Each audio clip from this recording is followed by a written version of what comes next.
Paris Saint-Germain, um clube que recebeu bilhões de investimento para conquistar a tão sonhada Champions League. No entanto, nunca havia conseguido.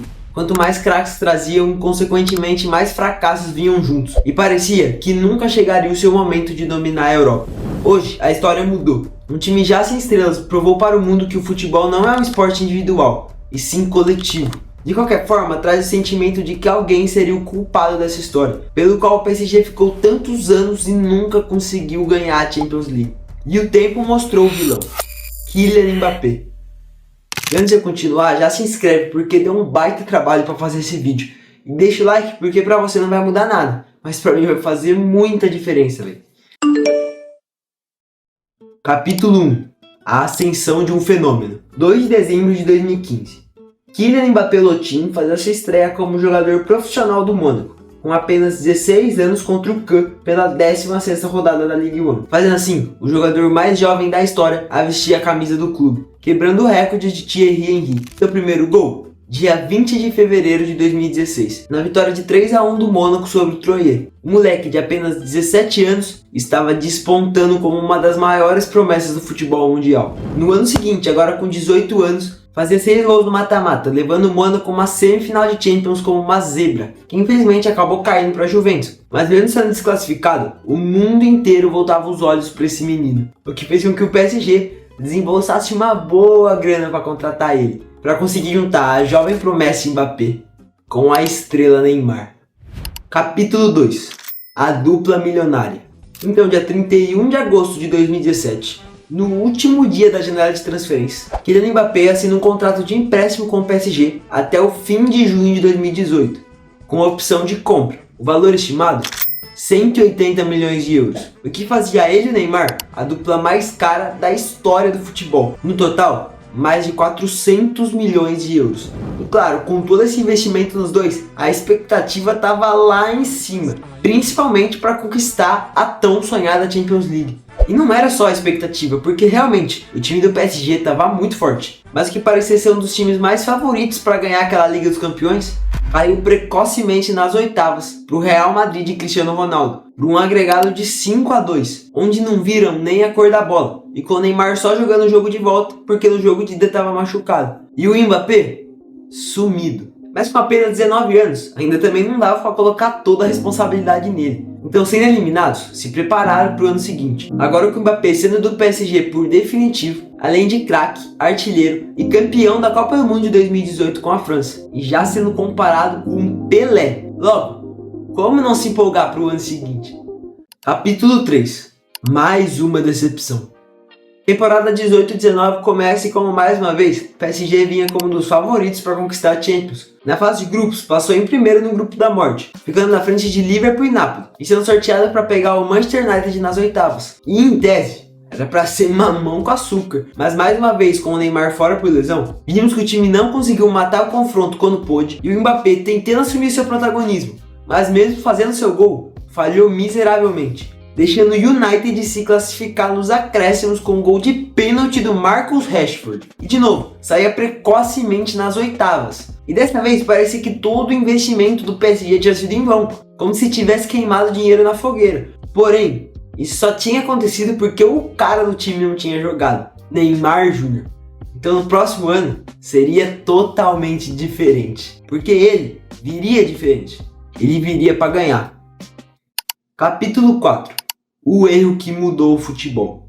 Terceiro ano do Mbappé no PSG. E se nos outros anos parecia que o time era um dos favoritos para conquistar a Europa, dessa vez era o contrário. A torcida já estava indignada com o time. Decepção atrás de decepção. E um mundo que antes se iludia com o time parisiense, agora já não criava mais tantas expectativas. Mas incrivelmente, conseguiram passar em primeiro do seu grupo na Champions. E olha, de forma invicta, em um grupo ainda que tinha o Real Madrid. E como se fosse roteiro escrito, o sorteio da Liga dos Campeões colocaria duas das maiores promessas do futebol mundial naquela época. Haaland, o cometa norueguês, artilheiro, matador pelo Borussia Dortmund. E Mbappé, a tartaruga ninja do PSG. E se nos outros anos o mundo tinha visto o time francês cair muito cedo na Champions, esse ano não seria igual. Porque o Neymar, além de estar muito bem fisicamente, estava possesso. E se tínhamos duas grandes promessas naquele confronto, só uma apareceu, Erling Haaland, fazendo 2 gols no jogo da ida, garantindo com que o Borussia ganhasse o jogo por 2-1. E claro, sendo o gol do PSG do Neymar. Mas se no jogo da volta o Mbappé ainda estava com medo de assumir o protagonismo,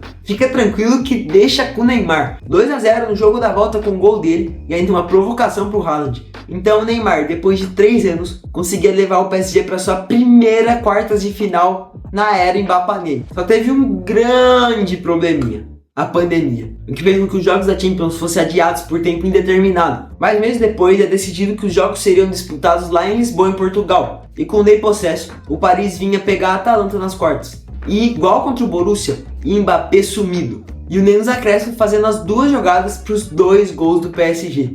Para o time francês ganhar de virada por 2-1 e ir para semis pegar o RB Leipzig. Mas já antecipando, no confronto entre PSG e RB Leipzig, o Ney destruiu. Resultado: 3-0 PSG e classificado para a final contra o Bayern. Era literalmente o jogo mais importante da história do PSG. Um time que nunca havia chegado numa final de Liga dos Campeões. Agora era o favorito para ser campeão. Nesse dia, finalmente o Neymar poderia se consagrar como um dos maiores ídolos da história do PSG.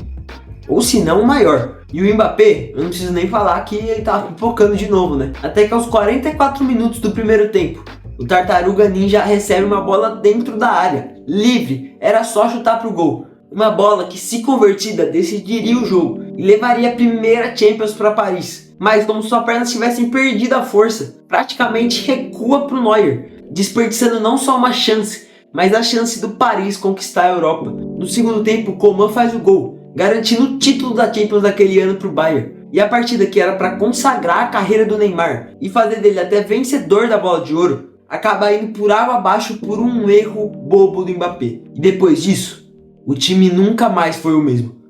Capítulo 5. Tentando dar a volta por cima.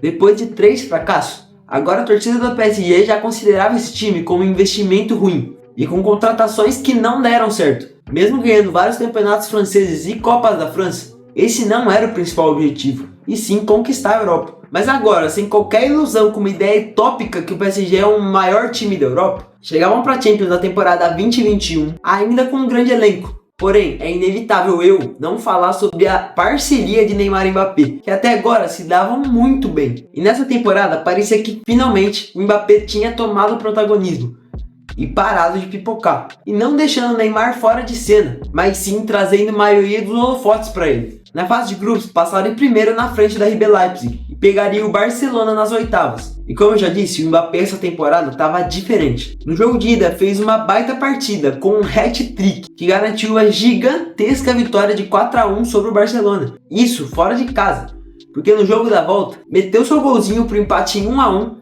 e levou o PSG para as quartas. Agora nas quartas era a hora da revanche, PSG e Bayern. O jogo seria equilibrado com 2 ótimas equipes, mas o Mbappé estava monstro, fazendo 2 dos 3 gols que garantiram a vitória do PSG por 3-2 no jogo da ida. Na volta passou em branco, mas o PSG conseguiu passar do Bayern. E aquele time que parecia que não conseguiria mais chegar, agora estava quase chegando de novo. Dessa vez seria o Manchester City nas semis, mas se parecia que iria chegar, igual toda essa história do PSG, era só mais uma ilusão. Na ida e na volta, só assistir o City de Guardiola. No total, 4-1 no agregado, sem gol de Neymar ou Mbappé. E depois disso, deram mais um tchau na Champions. E para melhorar, nem a Liga Francesa ganharam. Conseguiram deixar escapar pro Lille. O que poderia salvar esse time? O que finalmente levaria o PSG à glória? Talvez Lionel Messi. Capítulo 6. Mais estrelas, mais fracassos. É quase um crime dizer isso, mas sim, o Messi mais prejudicou do que ajudou. Nos próximos 2 anos, o elenco se desuniu completamente e não chegou nem perto de ganhar a Champions. E praticamente, como resumiu o Paris desde 2017, o time não passou de uma ilusão. Ilusão essa que custou bem caro. O Mbappé agora começou a ficar com ciúmes do Neymar porque ele estava ali com o Messi. Além disso, a diretoria do PSG deu carta branca pro Kylian para fazer o que ele quisesse, o que deixou o Neymar e o Messi bem irritados. Isso porque o PSG estava com muito medo de perder ele pro Real Madrid totalmente de graça. E logo, o Tartaruga Ninja, que sim, é um craque, mas ao mesmo tempo era um coadjuvante que nas horas mais decisivas não aparecia. Decidiu ser o dono do time e além disso, achar que ele era maior que o próprio time. Resultado disso foi a eliminação precoce do PSG nas Champions de 22 para o Real Madrid nas oitavas e também nas oitavas em 23 para o Bayern. Mas talvez o problema era o Neymar e o Messi, já que os dois atrapalhavam o Mbappé. Então agora, já de contrato renovado, o que ele decide? Tchau Messi, tchau Neymar. E essa decisão mudaria o patamar do clube. Ou não. Capítulo 7. A soberba precede a queda. Agora que o protagonismo só para ele, poderia ser diferente e o PSG finalmente conquistar a orelhuda, depois de grandes 7 anos tentando e fracassando, e mostrar pro mundo que ele tem chance sim de ser protagonista e que ele não pipoca nas horas. E que na verdade o erro do PSG foi ter tido o Neymar e o Messi como pessoas que iriam auxiliar ele. Bem, em si, esse plano quase deu certo. Quase deu certo. Porque o Paris Saint-Mbappé conseguiu chegar na semifinal da Champions de 24 para pegar o Borussia Dortmund e era o grande favorito para passar de fase. O problema? A passividade do Mbappé. Como sempre, 2 jogos totalmente em branco, se posicionando totalmente errado, vendo o favoritismo ir embora e deixar o Borussia ir para a final da Champions. O que restava para o Mbappé então? Já com 25 anos e ainda não ter conseguido o principal objetivo dele no PSG, então ele vai para o clube maior vencedor dessa competição, Real Madrid. Seria esse um livramento para o PSG ou uma sentença de nunca mais conseguir conquistar a Europa? Capítulo 8. O final feliz. Se em todos os outros anos o Paris tinha craques mundiais, nesse ano seu principal jogador era o Ousmane Dembélé, ou seja, estava totalmente fora dos holofotes. Se perguntasse para qualquer pessoa no começo da temporada, dificilmente alguém ia dizer que o PSG era um dos favoritos para ser campeão da Liga dos Campeões. Mas contra tudo e todos, o que aconteceu foi totalmente contrário do que a gente pensava. O Paris foi indo, até chegar na final do Champions e trucidar a Inter de Milão. Isso mesmo. 5-0 e a maior vitória em uma final de Liga dos Campeões e até que enfim se sagrando grande campeão da Champions, sem estrelas, sem brilho, mas com muito futebol. E o Mbappé foi pro Real Madrid e fez o time ser eliminado nas quartas pro Arsenal e como sempre ficou apagado no mata-mata. Mas enfim, isso serve para mostrar que o futebol não é um jogo individual e sim um esporte coletivo e que no final tudo fica feliz. Meu intuito aqui não é que você comece a odiar o Mbappé, mas sim que você só pare para pensar que um jogador nunca pode se achar mais do que o clube. E quando isso acontece, tem certeza que o time não vai ganhar nada. Até porque o futebol é um esporte coletivo e não individual.